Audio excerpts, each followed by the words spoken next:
Hello mga nongnis, kamusta? Ngayon ang video natin ay gagawa tayo ng review tungkol sa Dubai Chewy Cookies. Trending ito ngayon eh. Naghanap kami kung saan makakabili nito and hindi pala ganun kadaling makahanap ng mapagbibilhan.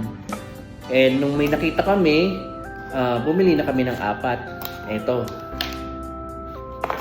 Ngayon, alamin natin kung bakit siya nag-trending.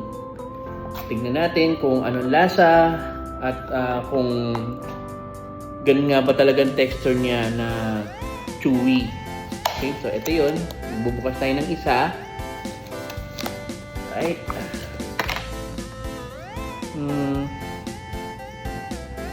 Okay naman yung amoy niya. Amoy na alam mong matamis. Then, tignan natin. Kasi ang nakikita ko, yung iba binubuksan to eh. So, tignan natin kung ano yung loob niyan. Oh, ba?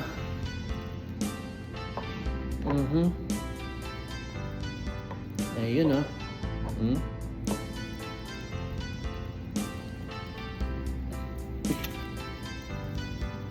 Okay.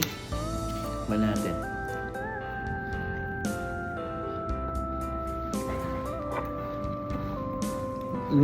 Ganyan. May crunchy at masarap. Masarap nga siya. Hindi ano ba yun? Worth it na matikman nyo siya. Masarap. Medyo pricing nga lang siya, pero hindi ka magsisisi pag nakabili ka nito.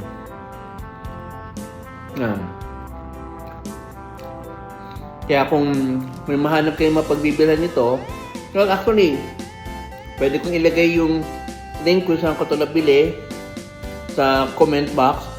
Paki-check na lang. Then, try nyo bumili nito. Masarap.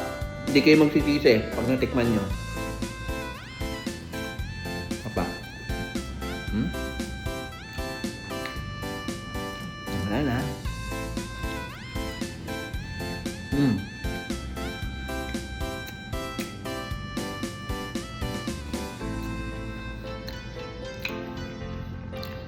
Hindi naman siya masyadong matamis.